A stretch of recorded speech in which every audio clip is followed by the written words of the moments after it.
Today, Adam Silver did media availability in which he talked about a lot of things pertaining to the NBA, some of which is not so popular. But he did also get a lot of information about the way that he sees and the way the league will be handling the Kawhi situation that has been shaking the NBA world over the last week or so. So we're going to dive into that here today. Hopefully you guys enjoy the video. Make sure you hit that thumbs up and subscribe, and let me know in the comments down below. What do you make of all this? Is something going to come of this in terms of their investigation?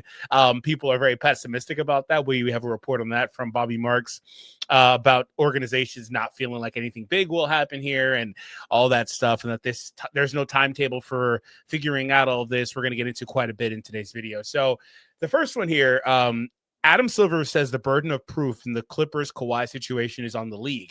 Our investigators are looking totally at the evidence, at the totality of the evidence. If there was the mere appearance of impropriety, I would be hesitant to act.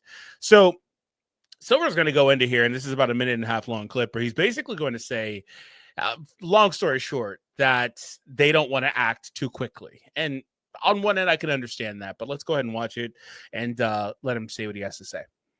Number one, the burden is on the league. If we're going to discipline a team, an owner, a player, or any of the constituent members of the league, I think as with any process that requires a fundamental sense of fairness, the burden should be on the party that is in essence bringing those charges. And then in terms of your specific question about circumstantial evidence, I was only quasi-joking with someone earlier that, when people talk about a smoking gun, that's obviously circumstantial. It means the gun is still smoking. It must have recently fired. I'd say in the case of the league, we and our investigators look at the totality of the evidence.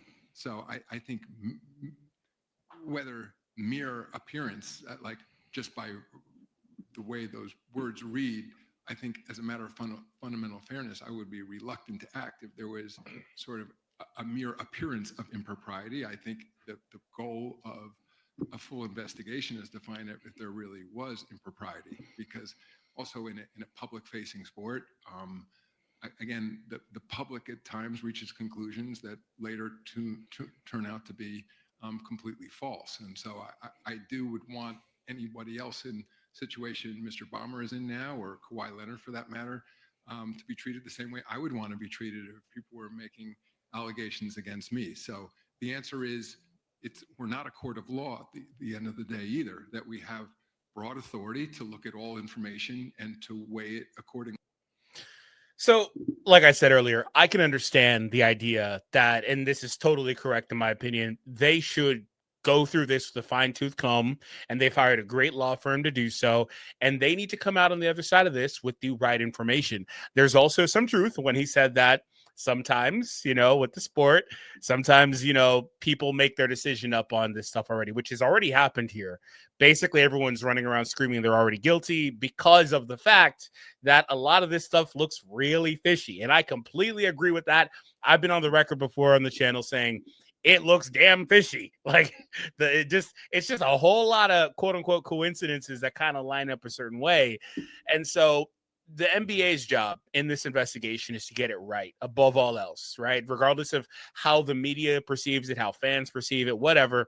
I think that is the most important thing. I just think that when you say that, you're also going to strike some people the wrong way, but ultimately you can't make everybody happy, right? Some people don't want to hear that. They just want to hear you throw the book at them. They did it. XYZ, Torrey got all the information. Just look at that, take that, run with it. Good to go. Past infractions as well, where they've been talked about, like having already, I'm not able to get my words out right, but past situations where they've been talked about in a way where it seems like they're doing all these other shady things behind the scenes, all this other stuff.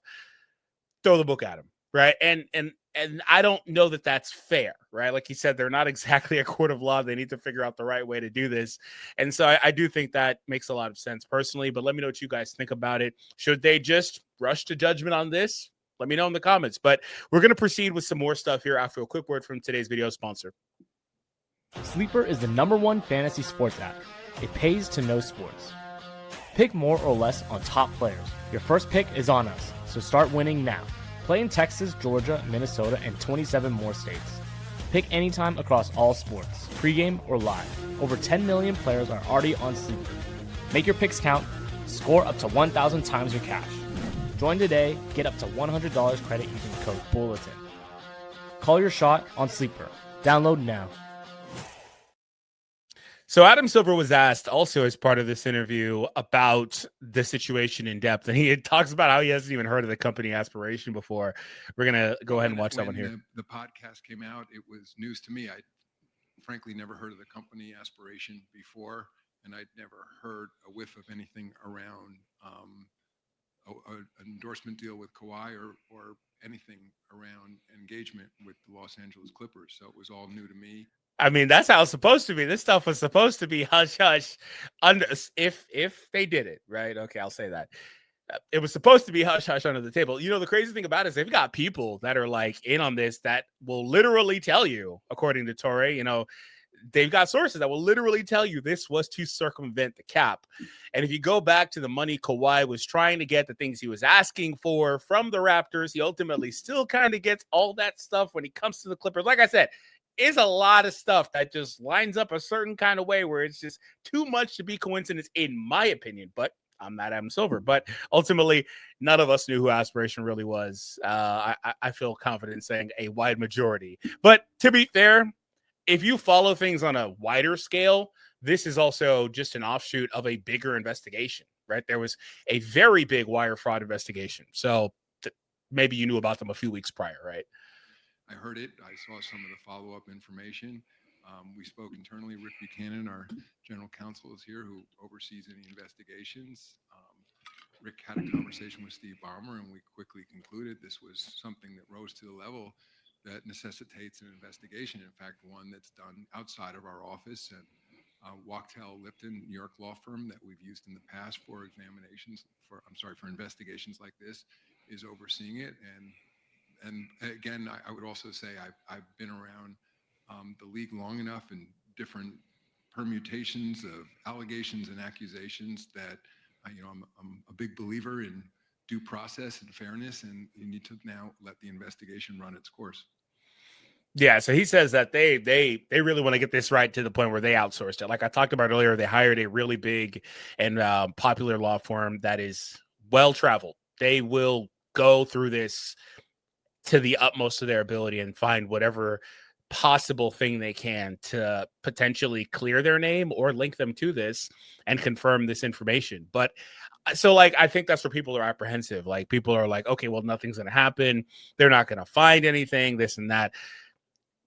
Just to be completely neutral here, if this is where it's kind of sucky, if you're a Clipper fan in particular, because there's not really any winning in this situation. Because if you did it, and your team sucks, right? That it is what it is. But if you didn't do it, everybody still thinks your team sucks because everybody's going to think you're lying. Everyone thinks you're cheating still because that evidence is just too like I said, it just lines up too perfectly. So that's where it's a little bit. I can be empathetic. I'm sorry, Laker fans, you didn't want to hear that, but it kind of is where it is right now. Like that's the craziness about all this situation, and I think it was too damning, and it also went too viral for them to just ignore this. This was not something that they could ignore. He said it rose to the level where they had to get an investigation going. Well, yeah, damn right it did. This thing went mega viral, right? So you have to get in at that point. Some stuff you could kind of maybe brush under the rug, but with something like this, and Adam Silver has said in the past, he views this as like a cardinal sin. One of the cardinal sins of the NBA, circumventing the salary cap. Like that is a big deal to him. So I also think that Adam is interesting too, because he gets a rap where he's not the guy that people think will go out there and drop the hammer on teams or players or whatever. People think he's really buddy, things like that. He's been forced to make a few tough decisions in his career so far, but I do think that the way he talks, if they did this, I do think he will make an example out of them. And frankly, I think you have to. I do think you have to, just to scare off any other organizations. And I think you have to, like we talked about in the video previously, I think you have to go about this a particular way, because it can't just be fines and things like that levied against the team, because that doesn't matter to Ballmer, right? That doesn't matter. That's why he was just perfectly fine, far exceeding the luxury tax. He didn't really care about that because he's got too much money. So frankly, he's got too much money. So he's like, I don't really care about that. So you got to find another way to punish the organization if they are found that they've done this, right? So, like I said, organizations are not. We're not going to pull through the next video. I'll just read the quote. Organizations are not feeling like something will come of this, though. We'll get to that in a moment. But reserving judgment because I know I know the facts here. I don't know what Kawhi was paid. I don't know what he did or didn't do. We will leave that to the investigation. So Adam, he's taking a page out of my playbook and straddling the fence there. No, he's actually a professional. He's a lawyer. He knows what he's doing. Adam Silver on the rising cost of streaming NBA games. This is actually something I thought was interesting.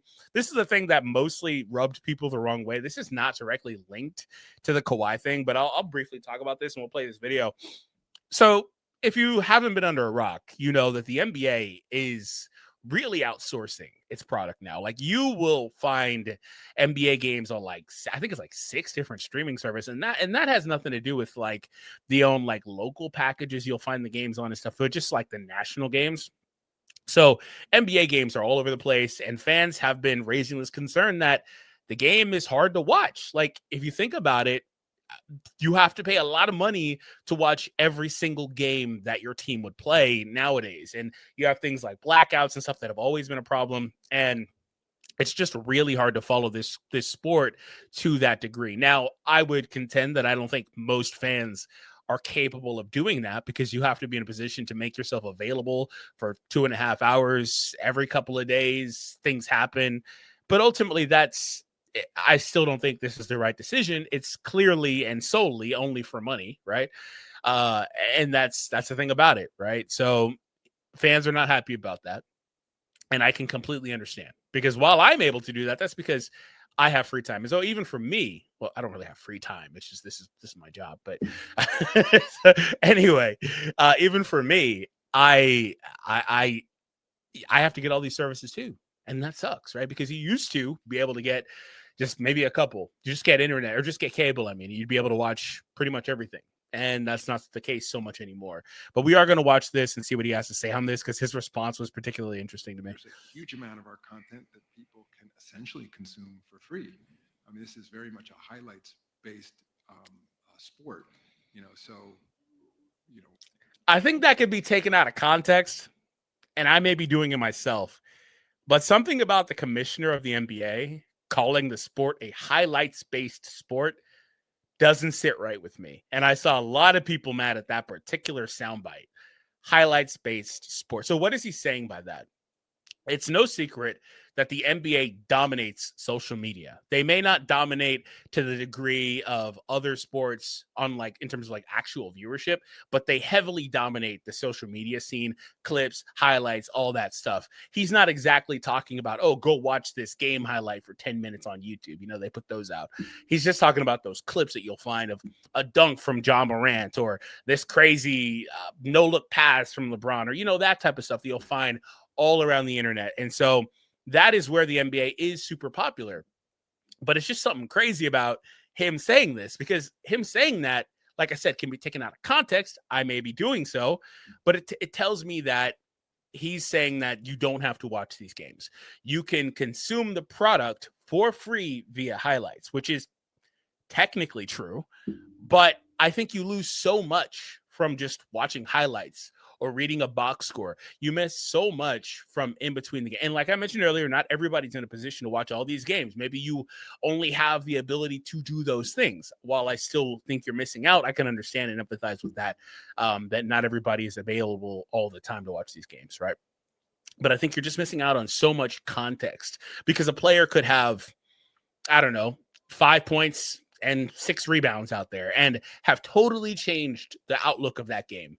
But you don't see that on a box score. You could look at plus minus, but that may also not be reflective of it because it's dependent on the team you're out there with and the lineup you're out there against, right? So I think there's a lot of context that's missed and stuff like that. And even in highlights, even if they're the super short, 10-second clips, that whatever, you're not going to see one of those for that player. And if you're watching the condensed games, those are good. But other than that, it's kind of hard to consume this, right? I think you need to actually either watching the condensed games with all the fat cut out is fine. That may be the best way to watch this game, to be honest, because you can watch a full game in a short amount of time with all the fat cut out, all the extra stuff. So I think that's fine. But I just think it's weird. And for the last time, probably out of context, but it's just crazy to me that he would say that. Instagram, TikTok, Twitter, you name it, any service, the New York Times for that matter, to the extent that your content is not behind a paid firewall. There's an enormous amount of content out there. YouTube, by another example, that is advertising based that consumers can consume. There's a huge amount of our content that people can essentially consume. So that's a condensed clip of what he said. But yeah, basically, he said that he basically sidestepped it. People were concerned about the fact that their service is split all over the place. And he said, hey, well, you can watch it a bunch of different ways. That's the beauty of the game. And it's not like they're going to walk back the deals that they have. But I did think that was interesting. So last little bit here, we're going to play this Bobby Marks one. So he said the teams I've talked to, they're not expecting a significant penalty or anything just because they realize how significant salary circumvention is. And for the record, I'm not going to play this one, but Bond also was on ESPN, and he said that there's no timeline for this. It'll take as long as they need it to take to figure out everything they need to find out. Yeah, I think the fans, how they should be walking away is that this is going to be a waiting game here. I think that what they should realize that do not jump to conclusions on here. What is the smoking gun? I know in the CBA it could be circumstantial evidence here, but I think the league would go down a slippery slope if we're going that way, because I think you can find a lot of teams who have maybe violated the salary cap based on circumstantial evidence with regards to the Clippers here. I think the other thing too, Malika, real quick, and this is just from talking to teams, the teams I've talked to, they're not expecting a penalty here, a significant penalty, if anything, just because they realize how significant salary cap circumvention is. Yep. If anything, do we maybe see a rule in place where the league takes a more of a understanding as far as vetting what contracts players sign with sponsorship agreements that are related with teams? Right. Yeah, I think. Okay. First time I've watched that clip. So kind of a lot in there. Firstly, he says I think what they should realize that do not jump to conclusions. Oh, that reminds me. Yeah. The jump to conclusions actually made me laugh because it was something we talked about early in the beginning of the video with Silver, where they're like, yeah, we know there's a lot of circumstantial evidence. He says that here, but we can't jump to conclusions. Even though everyone else has, we can't jump to conclusions. You've got to figure it out. I think that's admirable. I think that's the right decision to make, despite the fact that I may also have jumped to a conclusion myself. I'll be honest with you. I think they did it just because it lines up. So I'm not trying to be a hater. I'm just saying the evidence looks like it's there to me. But if we see something else, I'll say, well, I'm happy about that. Cool. So they can't jump to conclusions. I also thought it was interesting. He said that maybe there could potentially be a rule change to where they start vetting these contracts more, as opposed to a big sort of, if they did this, punishment for the Clippers, which is also interesting. We hadn't really considered that element of it. I still think you need to punish the Clippers in some way. And let's make it very clear also, it's not just the Clippers. You also got to punish Kawhi in that circumstance. A lot of this, and we've fallen victim to this too, it has just mostly been geared towards the Clippers. They have to figure out something with Kawhi. He can't just get his contract voided and then be on the market and go to a team and then sign another max deal the next summer. Like, I don't think that's fair. And then he gets a get out of jail free card, maybe goes to win a championship in the meantime. I don't think that's particularly fair either. If he, again, is a part of this. So, I think that's another thing they'll have to figure out ultimately. But yeah, they're going to do everything they can to reach due process and all of this. And I think that's pretty interesting. The rule change, like I said, we haven't really talked a ton about that. That could be interesting too, because I do think, and he mentioned it as well, I do think there are probably organizations that are doing some stuff too, right? Not to this degree. I think this is so out there that I would be hard pressed to say another team is doing exactly this. But I also would not be surprised, I'm sure a lot of you guys probably wouldn't be either, to hear that other teams are doing stuff they're not supposed to be doing, aside from just, tampering and stuff that everybody does, maybe offering this or that, or doing some other stuff behind the scenes, under the table, what have you. I wouldn't be surprised to hear that. And, I was listening to a podcast from Sam Amick with Pablo Torre on it about this topic, of course. And he said that back in 2019, teams were, back when the Kawhi stuff all got investigated the first time. Mind you, they've been in constant legal battles for the entirety of Kawhi's time here. I did a video covering that. It was called, I think, What Really Went Wrong with Kawhi and the Clippers. Make sure you check it out. It's a edited video, pretty good structure, not very long. Anyway, it'll pop up as an end screen at the end of this video. Anyway, he said he was digging into that because, you know, he reported about this way back when, and he was digging into it, and he thought it was interesting because there were teams that weren't all the way clean, but they were okay with the fact that they may be exposed if it meant bringing down the Clippers, for lack of a better term, because the Clippers are just that dirty, right? He's like, these are teams that were a little bit dirty too, but they didn't mind because the Clippers are just that dirty according to them and to him. So I thought that was pretty interesting to hear about. So yeah, there's just quite a lot here, and I don't know if we find everything out. Of course, it's been interesting to see more and more nuggets come out over the course of the last couple of weeks as it relates to this entire stuff. You know, all the Toronto stuff and things he was asking for. We had heard about Uncle Dennis, the mythological creature, Uncle Dennis, always asking for stuff, you know, ownership stake, private jet, house, blah blah blah. They asked for a lot of Toronto too. We heard more about that, got more elaboration on that. Some of that stuff is stuff that was around in 2019, but we got more elaboration on said stuff. So it's certainly been a saga. So we're going to know more about that hopefully soon. But if you want to watch, that Kawhi video I talked about, it should be on the screen right now. Make sure you click that video and I'll see you over there.